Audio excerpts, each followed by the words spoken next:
Moikka! Mä oon Susanna ja tässä podcastissa pompataan astetta syvällisempien aiheiden pariin vaihtuvien vieraiden kanssa. Ihana, kun sä oot mukana. Tää on D-Base. Me ollaan tänään D-Base ja mulla on vieraan Maiju. Moikka Maiju. Hei! Mä hain meille normaalista kahvit. Ihana, sä nappasitkin se jo käteen. Siis mä oon näihin ihan superkoukus, kun nää maksaa €1,80 tuossa Aleksanterin kadulla. Niin mä haen näitä yli joka päivä sieltä. Mut hei, haluatko kertoa tähän alkuun vähän, että kuka sä oot ja mitä kaikkea sä teet? No joo, mä oon Maiju. Mä aina jotenkin esittelen itteni sellainen kissamuija Helsingistä. Musta tiivistää aika hyvin, niin. Mikä mä oon. Tai mikä mä oon. Who am I? No mä oon tehnyt somea sille 11 vuotta. Se on crazy pitkä aika. Sen aikana mä oon tehnyt just YouTubea tein pitkään, nyt Instagramia lähinnä. Ja en mä tiedä, kaikenlaista mä oon kyllä puuhannut. Tällä hetkellä mä opiskelen, se on ehkä mun niinku se, mä olen opiskelija-identiteetillä. Kissanainen ja opiskelija. Joo, kyllä. Se on ihana. No mä ajattelinkin, että just aluksi vois käydä vähän läpi sun uraa, koska sä oot tehnyt ihan miljoonaa eri asiaa. Ja sille 11 vuotta on oikeasti tosi pitkä aika. Se on tosi pitkä, varsinkin kun on niinku kasvanut tavallaan sen ajan silleen melkein aikuiseksi. Niin, kun mä just mietin silleen, että siis hienoa, tämä mun matikkapää taas pääsee oikeuksiinsa, mutta silleen minkä ikäisen sä oot aloittanut suuran? 17. Niin. Joo, mutta ei sitä silloin nyt uraksi voinut vielä sanoa, että se oli vaan niinku postailua. Niin, mutta se on jotenkin, kun silloin ehkä niinku 11 vuotta sitten some ei ollut muutenkaan niin iso juttu, tai silleen kaikki ei käyttänyt sitä niin paljon. Niin ei, eikä sitä todellakaan ajatellut, että se voisi olla vaikka työ joskus. Niin. Tai kun ei kukaan sitä tehnyt työkseen. Jep. Mutta tosiaan sä teit silloin tubea niin kuin Mansikka-nimellä. Joo. Ja mitäs kaikki videoita sä teit sinne? No siis aluksihan mä tein sinne kaikki haasteita ja jotain semmosia kuukauden suosikit-videoita, kaikki semmoista tosi kevyttä. Ja sitten mä rupesin tekemään paljon niin kuin My Day-videoita ja jakaa arkea. Ja se on ehkä se, mitä mä tein sitten, niin kuin, tai mitä mä jäinkin tekemään sitten niin kuin kaikista pisimmäksi aikaa. Ja jossain vaiheessa mä sitten rupesin avautumaan jotenkin hirveästi kaikesta henkilökohtaisesta myös. Joten sitä on tullut kyllä tehtyä myös tosi paljon. Mistä tuli toi niin kuin Mansikka-nimike? Mä haluaisin, että siihen olisi joku hyvä story, mutta siis en mä tiedä. Piti keksiä siis Instagram. Silloin kun mä liityin Instagramiin, niin kuin Instagram-nimi. Ja siis mä en edes tiedä, mistä se tuli. Mutta Mansikka. Mansikka on se vaan hyvä marja. Joo, mansikat on kyllä hyviä, että ei siinä. Toisaalta, miksei. Niin, että se oli. Mutta joo, sillä ei ole mitään hirveän jännittävää storya. Ikävä kyllä. Mutta ei se haittaa. Sitten sä jossain vaiheessa vaihoit ton sun nimi, niinku, mikä se on, nimimerkki. Taiteilijanimi. Joo, taiteilijanimi mä pidän tosta. Joo. Sanotaan taiteilijanimi. Joo, se oli 2019. Vaihoin tavallaan oman nimen tai kehitin siitä tämmöisen, tai mun ystävä Hermanni kehitti mulle taiteilijanimen Maiju Vouti. Se kuulostaa jotenkin ytimekkäältä ja hyvältä. Mutta mulla oli niinku pitkään semmoinen fiilis, että jotenkin se Mansikka, mulla tuli siitä jotenkin mieleen, että mä oon joku semmoinen, pikkukakkosen joku lasten viihdyttäjä hahmo, tai se kuulosti semmoiselta, ja siltä se jotenkin se tuntui jotenkin hirveän rajoittavalta, tai silleen, että mä olin vähän niin kuin kasvanut yli tai ulos siitä niin kuin nimimerkistä, niin sitten mä olin silleen, okei, että ehkä aika ruveta tekemään sille omalla nimellä. Mutta mä ymmärrän ton, koska jos mä mietin itteeni 17-vuotiaana ja jos mä olisin kehittänyt jonkun nimen, niin mä en edes halua tietää, mikä se olisi. Niin ihan tosi ymmärrettävää, että voi tulla semmoinen, että tavallaan kasvaa jonkun ohitse. Ja mun on pakko sanoa tähän jaksoon, että musta oli ihana, kun me oltiin Maijunkaan hississä, niin mehän molemmat todettiin, että meillä on todella huono päivä. Silleen niin kuin tosi huono päivä, että kummalkaan ei ole niin kuin, ei ole semmoinen niin kuin kaikista, miten sanotaan, niin kuin upbeat. Joo. Mä oon ollut tänään vaan silleen, mä haluan, että kukaan kattoo mua, mä en halua, että kukaan koskee mua. Sitten mä tuun tuolta alalta ja silleen, kameran eteen. Näitä. Mut joo, siis tosiaan oli pakko tähän väliin ottaa tää, koska musta on vaan niin hupaisa. Mutta niin, sit sä oot tehnyt sitä tubea, sit sä oot myös kirjoittanut, eks vaan? Joo. Joo. Joo, olen kirjoittanut. Joo, kirjoittanut. Mä siis 2017 julkaisin runokirjan. Ja se tavallaan syntyi enemmän ehkä siitä, että mä olin vuosina, joina mä olin niin tosi masentunut, niin kirjoittaminen oli mulle niin tapa purkaa niitä kaikkia fiiliksiä ja sanottaa niitä ja saada niitä jotenkin tuolta päästä ulos, koska puhuminen on mulle aina ollut jotenkin ehkä vaikeaa, niin kirjoittaminen oli silleen paljon helpompi tapa niin kuin ilmasta. Niistä mä vaan aina silleen oksensin kaiken sen pahan olon paperille. Ja sitten mä olin silleen, no, läpällä näitä voisi julkaista. Ja sitten sit me etittiin kustantaja ja sitten julkaistiin. Joo. Lopulta. Oliko se jännittävää tavallaan julkaista tommosia kuitenkin aika arkoja varmaan ajatuksia? No siis ihan hiton. Niin kuin aina tavallaan jotenkin, kun päästään ihmistä tosi lähelle tai antaa jotain tuommoista niin kuin itsestään, niin totta kai siis jännitti ihan sikana. Ja myös jotenkin ennen se julkaisukin jotenkin, että niitä ylipäätään lähettää niin kuin sinne niin kuin kustannustoimittaja lukee ja kommentoi niitä ja näin. Ja niin olihan se siis jännittävää, mutta on se ollut siis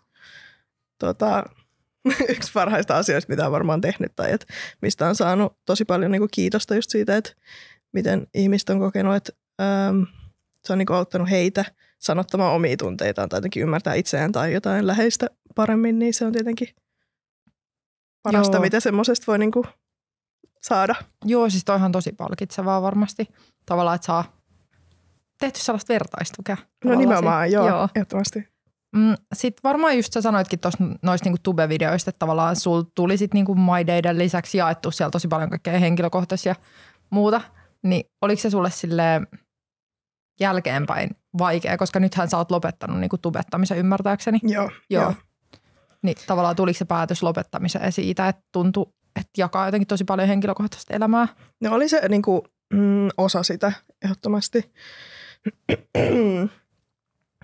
Tai musta tuntuu, että siihen jää niinku tosi helposti koukkuun siihen niinku henkilökohtaisten asioiden jakamiseen, koska tietenkin niistä saa kaikista eniten niinku, kiitosta ja ne saa eniten näyttökertoja. Tietenkin ihmisiä kiinnostaa kaikki niinku, tosi henkilökohtaiset asiat. Muakin kiinnostaa, ymmärrän. Ja tietenkin, ja musta, niin, mä koen, että niitä asioita on ollut niinku, tärkeä jakaa. Ja ne on varmasti ollut niinku, merkityksellisiä monille. Mutta kyllä niinku, musta tuntuu, että mä oon välillä ylittänyt niinku omat rajat myös siinä, että ehkä vähän hämärtynyt se niinku motiivi, että miksi niitä asioita jakaa. Että onko se, että oikeasti haluaa vai onko vaan koukussa siihen huomioon, minkä saa sille jakamiselle. Onko sulla nykyisin silleen, että kun sä teet Instagramin puolelle sit sisältöä just, niin onko sulla silleen, että siellä sä pidät niinku enemmän niistä omista rajoista kiinni? No kyllä mä koen, että nyt mä oon saanut pidettyä kyllä niistä rajoistakin. Mutta myös sille, että kyllä mä niinku edelleen tykkään jakaa asioita henkilökohtaisiakin ja mä rakastan niinku rikkoa tabuja ja puhua kaikista niinku semmoisista vaietuistakin asioista, mutta jotenkin, että ei niinku koko ajan revii tästä niinku silleen vereslihalla kaikki juttu irti. Ja varsinkin kun tubessa oli vielä se, että sun pitää ylittää se 10 minuutin raja, että sä saat ne mainokset sinne. Niin sit sun piti niinku silleen 10 minuuttia niinku, tiedätkö, saada itsestäsi irti jotain. En mä edes ajatellut tota. Joo. Että se voi olla silleen haaste, että haluu myöskään jakaa ihan noin pitkästi, koska ethän sä välttämättä ystävien kanssa, jos keskustelee silleen niin kuin itselle vaikeista jutuista, niin ei se välttämättä kestä niin kauan niin kuin monologina. Ja niin. Joo. It was wild. Mutta se oli se aika. Se oli se aika ja se oli myös selvästi, olihan se myös trendi silloin, niin kuin, että ihmiset teki kaikki storytimeja ja tämmöisiä. Niin.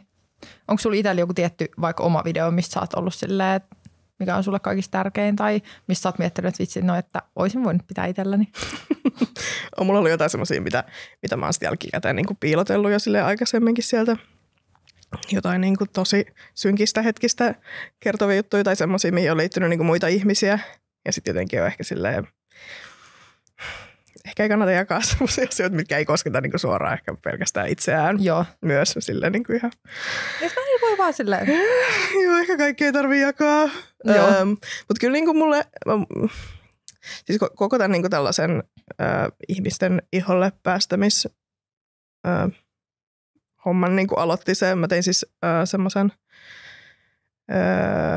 se oli niin kuin sen Sekasin sarjan yhteydessä oli niin kuin semmoinen kampanja, missä niin kuin kannustettiin ihmisiä puhumaan mielenterveysasioista, niin se oli semmoinen, missä mä tulin tavallaan sieltä mun mielenterveyskaapista tavallaan ulos ja puhuin siitä, että miten vaikka mä oon niin kuin näyttänyt, tai ylipäätään yleensä somessa on näyttänyt tosi silleen pirteältä ja hyvän tuuliselta, niin miten mun niin kuin oikeasti menee. Ja musta tuntuu, että se on se, mikä niin kuin puhkasi sen kuplan ja aloitti jotenkin koko homman. Niin kyllä mä siitä on ollut silleen ylpeä kuitenkin. Joo, toi on musta tosi hienoa, koska niin kun tiedostan, että semmoinen oman huonon olon näyttäminen ei myöskään välttämättä ole kaikista silleen helpoin asia. Joo, ei todellakaan. Joo, niin sit niin kun, se on myös hienoa, että sen uskaltaa tehdä, että näyttää, koska siihenkin voi liittyä niin paljon kaikkia just stigmoja ja muut, mistä tulee se tavallaan sit paineet haluuks, että hymyileekö vaan mieluummin, että pääseekö helpommalla. Jep. No sä oot tosiaan ton tuben jälkeen, niin sä oot tehnyt siis, tosiaan sä oot kirjoittanut, sit sä oot ollut muutamissa TV-sarjoissa mukana. Eikö se ollut Vertahikää ja T-paitoja. Joo. Mä ikin muista tuota kolmatta osaa mikä tosta. se on, joo. Mutta siis siinähän te lähditte jonnekin ulkomaille, eikö vaan? Joo, me oltiin Myanmarissa 2 viikkoa kuvaamassa, tutustumassa vaateteollisuuden niin kuin siihen alkulähteeseen, mitä siellä tapahtuu. Onko noi TV-sarjat enemmän sulle semmoinen, tai niinku, että antaako ne enemmän kuin ne ottaa vai saako niistä myös paljon itselleen? No kyllä niistä niinku saa myös, mutta kyllä ne on ollut mulle myös aika silleen raskaita tehdä. En mä ole kuin ihan pariin lähtenyt, vaikka on mua pyydetty niinku monesti moniinkin formaatteihin mukaan, mutta mä oon esimerkiksi semmoinen, että mä vaadin niin kuin oman aikani. Joo. Mä haluan olla yksin omassa pienessä kodissa, niin se, että ne yleensä vaatii sen, että vietät pitkiä aikoja ihmisten kanssa jossain huitsin Nevadassa. Se on yleensä aina kaikki konseptit. Niin joo. Mutta ne, mihin mä oon niinku osallistunut, niin kyllä niistä on myös saanut niinku paljon. Erityisesti toi niinku Vertahikää ja T-paitoja oli kyllä niinku tärkeä reissu itsellekin. Niin mä ajattelinkin, että se on varmaan sulle ollut henkilökohtaisesti semmoinen, mistä sä oot tykännyt, koska sä kuitenkin puhut ymmärtääkseni aika paljon niinku just vastuullisuudesta ja muusta, niin se tavallaan tuo konsepti menee niin sen kanssa yksin, niin varmaan silleen hyvä reissu. Joo, vaikka oli se kaiken puolin myös tosi rankka. Varmasti. Mutta joo, kyllä se niinku ehkä vielä syvensi jotenkin sitä semmoista omaa ajatusta siitä, että okei, että nämä niinku vastuulliset asiat on mulle ollut tärkeitä ja nyt vielä niinku erityisen tärkeitä, kun mä oon vielä nähnyt siellä paikan päällä, miten asiat menee, niin niin, tavallaan miettii vielä vastuullisemmin niitä omia tekoja. Niin. Miten sä tavallaan muuten silloin, ei ole pakko, jos sä et halua puhua siitä, mutta tuli vaan tuosta mieleen, kun sanoit, että ton kirjan myötä tavallaan ja muutenkin, että on tullut puhuttu tuosta oman niin kuin, mielen hyvinvoinnista ja muusta, niin missä vaiheessa tavallaan tajusit, että sun pitää lähteä niin kuin tekemään jotain muutoksia, että tavallaan pääsee voimaan vähän paremmin? Musta tuntuu, no kyllä se on ollut ihan silleen siellä ihan alussa, kun on silleen tajunnut, että ehkä kaikki ihmiset ei niin kuin herää öisin itkemään tai että se ei ole ehkä ihan normaalia enää tai että on jotenkin tosi synkät ajatukset. Että mä luulen, että sieltä asti, kun on niin kuin ekaa kertaa soittanut terveyskeskukseen ja pyytänyt, niin kuin, että pääseekö juttelemaan jonkunkaan, niin siitä se on niin kuin alkanut, mutta siinä kesti kyllä tosi pitkään ennen kuin oikeasti jaksoi ja pystyi tekemään niitä muutoksia. Että ehkä, kyllä mä sanoisin, että jostain 2020 eteenpäin on vasta oikeasti niin kuin saanut myös kiinni jotenkin siitä, että mitä kaikkea voi oikeasti tehdä, että voi paremmin. Tai jotenkin, en mä tiedä. Musta tuntuu, että siitä on lähtenyt semmoinen nousukiito. Tuntuuko tavallaan, että tommoinen tietynlainen niin kuin somes hiljentyminen auttoi siinä? No kyllä varmasti. Tai jotenkin, että etenkin sitten kun pääsi opiskelemaan, niin musta tuntuu, että se, että saa elämään jotain muutakin sisältöä kuin se some.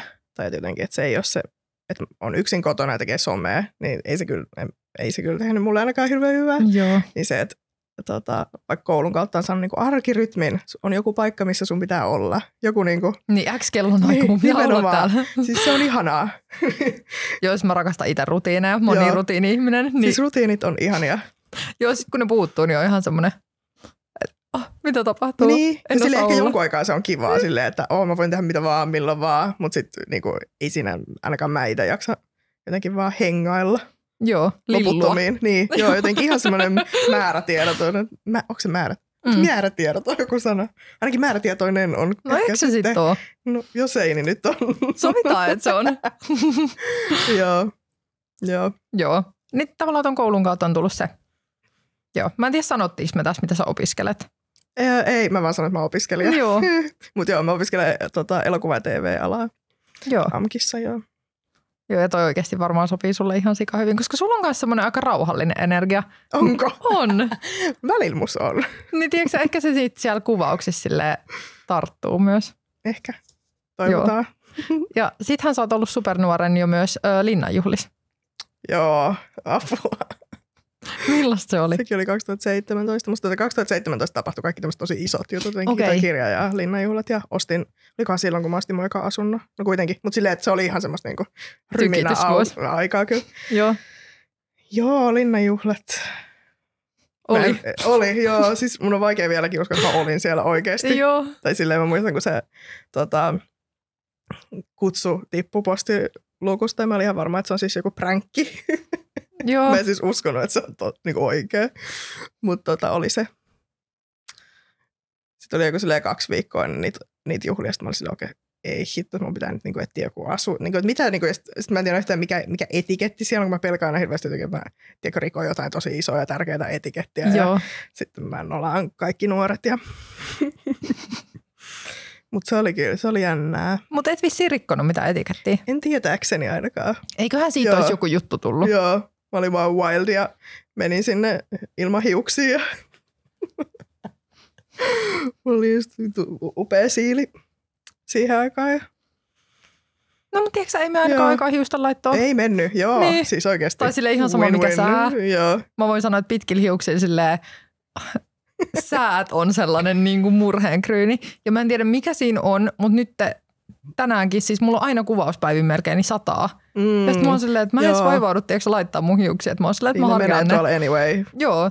Silleen, että jos et kulje taksilla vai julkisilla, niin se on ihan sama siinä vaiheessa. Jep. Mutta okei, oliko ne sun mielestä niinku hyvä kokemus? Siis joo, olihan ne. Tai siis ne oli kokemus. Joo. Ja siis, joo, siis musta tuntuu, että ne oli rennommat kuin mitä mä ajattelin. Että ei ne ollut läheskään ehkä niin pönötys kuin mitä ajattelin. Ja sitten ehkä se helpotti, että siinä niin kuin sama vuonna siinä oli muitakin niin kuin tuttuja. Että kun sehän ei vaikka ole niin kuin silleen avekillinen kutsu, niin ei tarvinnut olla siellä yksin. Tai sille, niin, koska se olisi ollut ehkä jotenkin huomattava kokemus, että ei tuntisi ketään ja sitten sä meet siellä niin kuin ihan silleen. Niin ja koska silleen kuitenkin linnanjuhlatkin on, no ne on semmoinen, että oikeasti varmaan joka ikinen suomalainen tietää, mitkä on linnanjuhlat. Tai voisin olettaa. Niin tuliko sulla siitä tavallaan semmoista painetta, että tavallaan, että sit sä oot semmoisessa kaikkien tietämässä, missä kävellään sitä mattoa ja sitten tiedätkö niin kuin, koska osahan tekee sitä, että linnanjuhlis katsoo vaan sen asuosuuden. Koska asut on kiva, niitä on kiva katsoa. Siis syyllistyn tähän ehkä itsekin. Niin. Sitten voi katsoa, että ihana mekko ja silleen, että kukahan ton on suunnitellut ja muuta. Niin oliko sulla siitä jotain paineita? En mä jotenkin ajatellut sitä, että ihmiset katsoo sitä. Tai sitten totta kai mä tiesin, mutta ei se ollut niinku se, mikä on mun niinku päällimmäisen mielessä. Enemmän mulla oli se, että sit kun oli just ruvennut kiinnostaa kaikki nämä vastuulliset asiat, niin että mistä mä niinku löydän semmoisen mekon, joka niinku jotenkin heijastaisi näitä mun arvoja sopivalla tavalla. Mistä sä löysit? No mä sain sitten lainattua yhden semmoisen ihanan punaisen. Se oli tehty niinku merestä kerätystä muovijätteestä. Onpa ihana. Se oli upea. Oi, pitää katsoa millainen se on. Mutta kuulostaa upealta. Mulla oli yksi mun tuttu suunnittelija on kanssa niinku merilävästä tehnyt. Joo, paljon, joo. Sitten mä sovitin kanssa yhtä, joka oli sikahieno, missä oli niinku vanhoista kaseteista, niinku siitä mustasta kasetista niinku punottu semmoinen sika iso, upea mekko. Mutta sitten mä olin jotenkin silleen, että se päälle ei olisi oikein voinut edes istua. Ja sitten mä olisin oikein, että no kuitenkin me eka kertaa linnanjuhliin, mä en halua niinku herättää liikaa huomiota ja mä haluaisin, että mulla on niinku mukava olla. Niin sitten mä päädyin lopulta ottaa se niinku silleen normikankaisen. No mä ymmärrän tuo istuminen etenkin, niin se voi olla ihan tosi kiva. siellä ei kyllä istuskeltu hirveästi, että toisaalta. Olit sä tanssissa? Olin totta kai. No hyvä. Totta kai. Sitten mä ajattelin, että kaikista näistä urajutuista, niin meidän tietysti pakko hypätä pienesti kaikkiin rakkausjuttuihin, koska rakastan niitä yli kaiken. Tämä on kiva kuulla kaikki deittijutut, mä oon vaan silleen let me know. Mutta sä oot jonkin verran puhunut somessa ja yli pari lehtijuttuukin on mun mielestä tehty siitä, että sä oot kertonut sun tilanteesta ja siitä, että minkälaisessa suhteessa itse oot. Niin miten sä itse löysit tavallaan semmoisen tällä hetkellä sopivan tyylisen suhteen, koska sä oot avoimessa suhteessa, eikö vaan? Joo, tai niin sitä sanaa me käytetään yleensä, mutta joo. No siis sattumuksien kautta. Joo.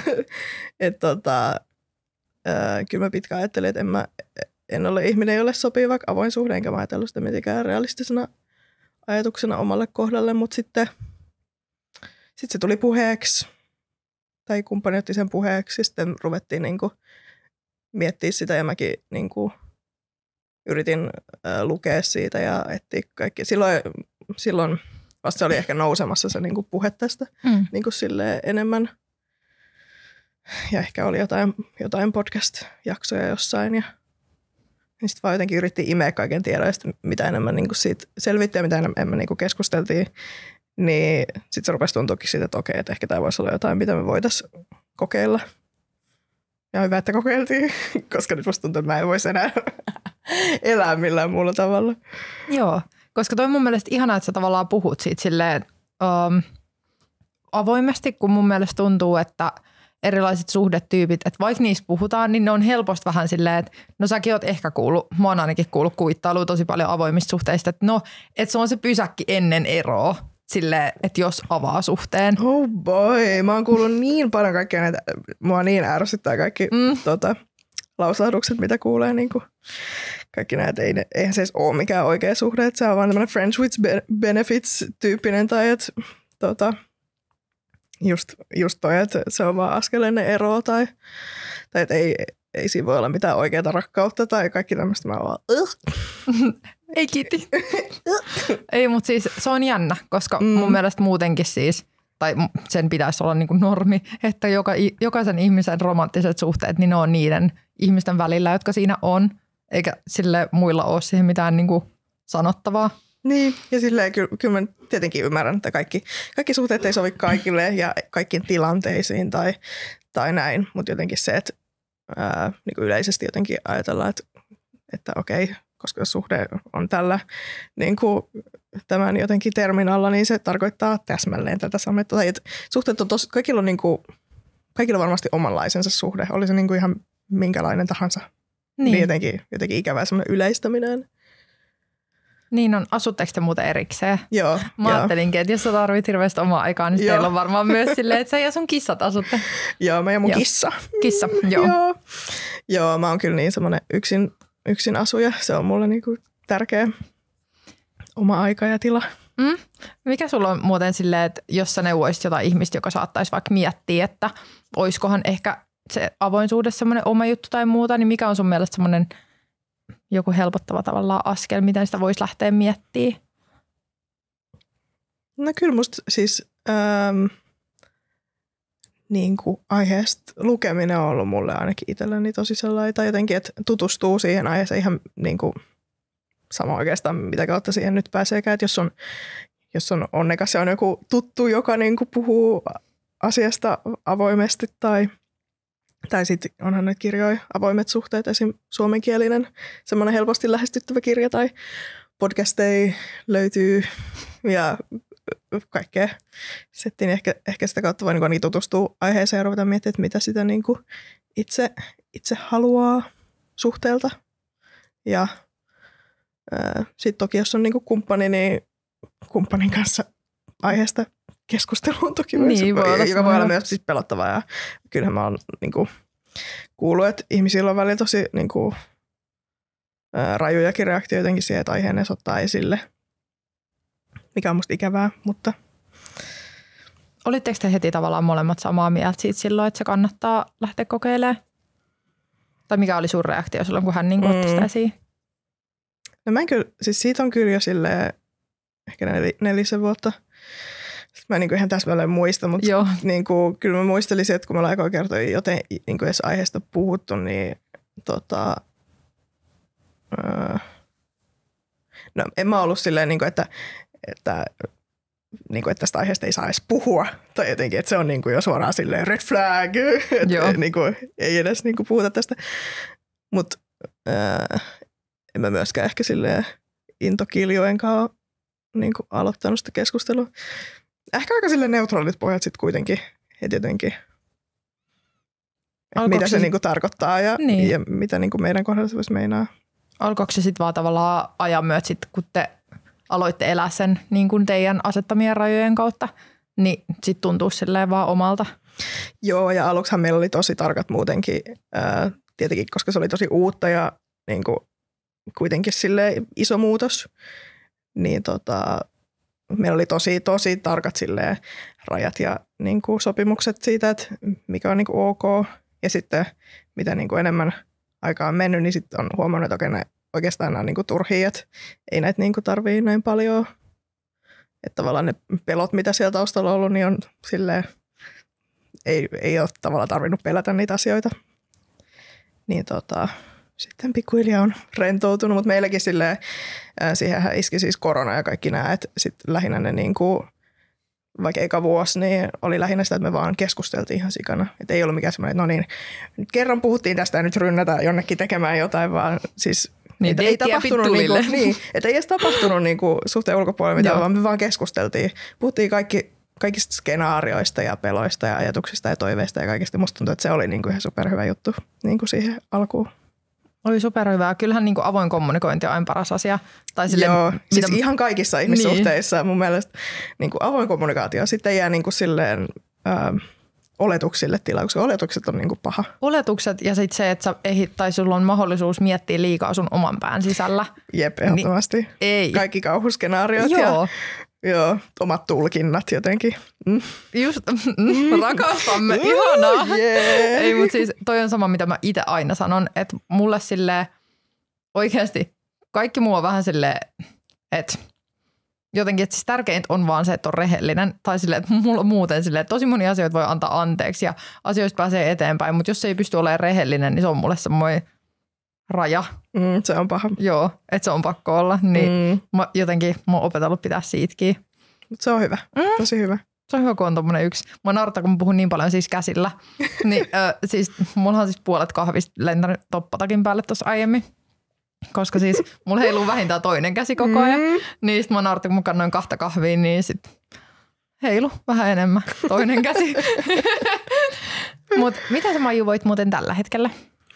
Siis tosi hyvin. Musta tuntuu, että niinku, mulla on niinku tällä hetkellä sellainen sillä, että mä en ole koskaan voinut elämässäni näin hyvin. Ja se on jotenkin siis ihana huomata. Tai että on viimein päässyt jotenkin siihen, että voi hyvin. Ja voi oikeasti vaan sille ihan rehellisesti sanoa, että voi hyvin. Mä olin just sanomassa, että se on paras, kun voi silleen rehellisesti sanoa, eikä silleen hyvin. Niin. Ihan jees. Niin, joo, oikeasti kaikki on hyvin. Miten niin? En mä itke. Ihanaa, että on oikeasti tolleen parempi. Joo. Ja sitten mä oon niinku välillä miettinyt, että kun musta tuntuu, että mä niinku silleen hypin seinille, kun mä oon silleen, että onko mulla joku niinku vikana, kun niinku jotenkin tuntuu, että on koko ajan jotenkin silleen, että ei oikein pysy housuissaan, vai onko mä vaan niinku tämmöinen, kun mä oon onnellinen? Ehkä mä oon. Eikö sä vaan oot sellainen onnellinen? Ei, mutta on ihanaa. Sähän oot lähdössä nyt, no varmaan tää jakso tulee varmaan, kun sä oot just lähtenyt, mutta sä oot lähdössä vaihtoon. Joo, kyllä.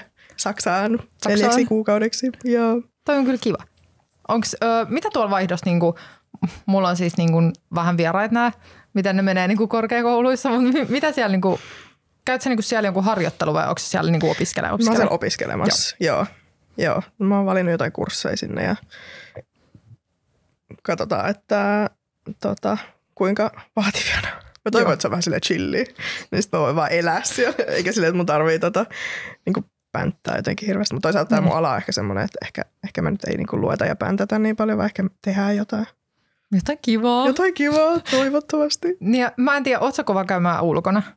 Välillä. Niin mä ajattelin, että eikö Saksassa ole ihan silleen hyvä elämä? Tää oli joku syy täällä. Vähän, että missä vois käydä. Ja eikö sä matkusta sinne junalla? Joo, tai mä meikä bussilla Turkuun, siitä laivalla Tukholmaan ja siitä junalla Hampuriin. Joo. tuommoinen vähän pidempi. Pidemmän kaavan kautta. Joo, mutta siitä tulee varmaan ihan hauska, koska mä aikaan niin mun friendillä yötä Turussa. Se on kiva. Sitten mä näin tällaista niinku, ruotsalaista niinku kanssa elokuvaopiskelijaa sit siellä Tukholmassa, johon mä tutustuin viime kesänä käydä bissellä. Ja sitten mä oon jo perillä.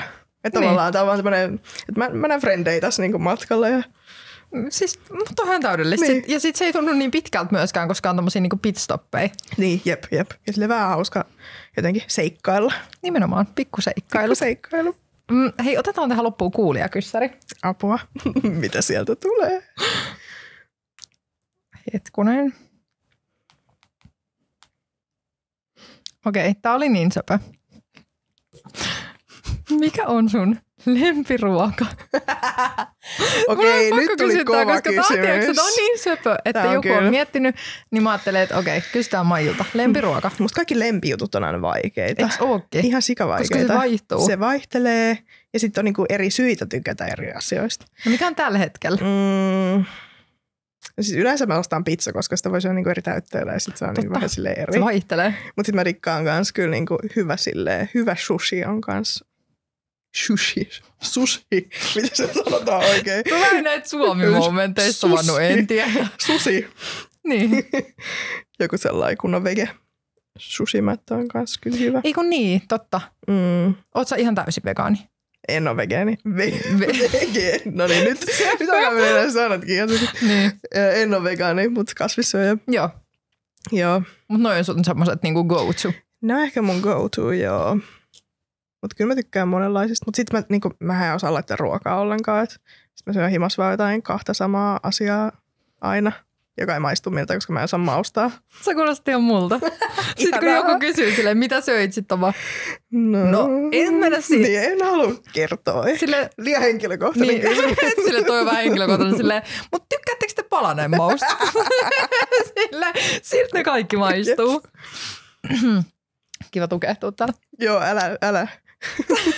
Älä please. Hei, mä tiedän muuten, että tosiaan sä et ole mikään super materialististen asioiden, ja sä oot sanonutkin siitä, että sä hänet niinku PR-lahjoja vaikka ota vastaan silleen oikein. Mä en tiedä, niin riippuen aina vähän mitä. Ruokaa otan aina vastaan. Niin ruoka käy, koska sitä ei tehdä itse, kuten kävi nyt ilmi. Niin mä aina onnellinen, kun tulee joku silleen, tässä resepti ja tässä aineet. Teen nämä, mä oon silleen, kaikki tämmöiset PR-lahjat tänne vaan. No toi on hyvä, mutta me kasvattiin Normaalin kanssa sulle semmonen tonne reissuun sopiva. Ja nämä on niinku käytännöllisiä, mitä ei myydä niinku muualla. Niin täällä on kaikki siis ekohammasharjoja ja muita, mitä sä voit nappaa sinne mukaan. Niin kiitos super paljon, kun sä olit vieraana. Oli ihana hypättää sun kanssa. Joo, kiitos. Oli hauska olla täällä. Mua naurattaa, kun mä en lopussa näin.